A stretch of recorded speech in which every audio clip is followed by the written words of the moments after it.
मुंबई नाका पोलीस ठाणे गुन्हे शोध पथकाने मोटरसायकल चोरी करणाऱ्या अट्टल चोरट्यास अटक करून उल्लेखनीय कामगिरी बजावली आहे.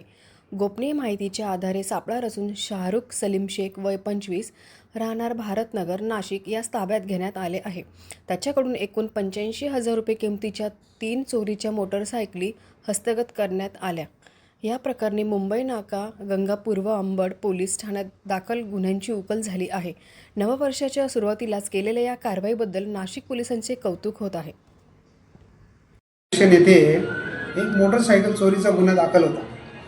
दिनांक 6/10/25 रोजी गुन्हा रजिस्टर नंबर 326/2025 हा चोरीचा गुन्हा दाखल होता. या चोरीचा गुन्हा दाखल झाल्यापासून आम्ही ते गेली मोटरसायकल क्रमांक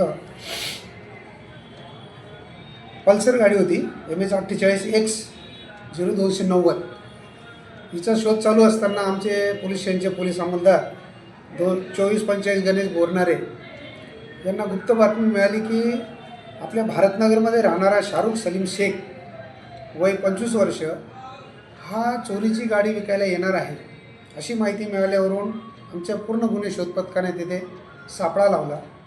त्यामध्ये PSI समद बेग, ASI सोनार, पोलीस हवालदार गाढवे, दीपक जगदाळे, गणेश बोरनारे, आकाश सोनवणे, विशाल पाठक हे सर्वांनी सापळा लावला आणि ठरल्याप्रमाणे तो तिथे आल्यावरती त्याच्या जो गाडी मिळाली त्या गाडीची चौकशी केली असता ती गाडी चोरीची निघाली आणि ती गाडीचा आपल्याकडे पोलीस स्टेशनला गुन्हा दाखल. त्याच्याकडे अजून आम्ही सखोल चौकशी केली असता आणखी 2 गाड्या त्याने चोरल्याची कबुली दिली. पण त्या दोन्ही गाड्यापैकी एक गाडी गंगापूर पोलीस स्टेशनच्या गुन्ह्यामधली आहे आणि एक अंबड पोलीस स्टेशनच्या गुन्ह्यामध्ये दाखल आहे. त्या पोलीस स्टेशनला गुन्हे दाखल आहेत. अजूनही त्याला आता आम्ही या गुन्ह्यामध्ये घेऊन आणखी विचारपूस करून काही चोरीचे आणखी मोटरसायकल निघतील का याबाबत आम्ही तपास करतो.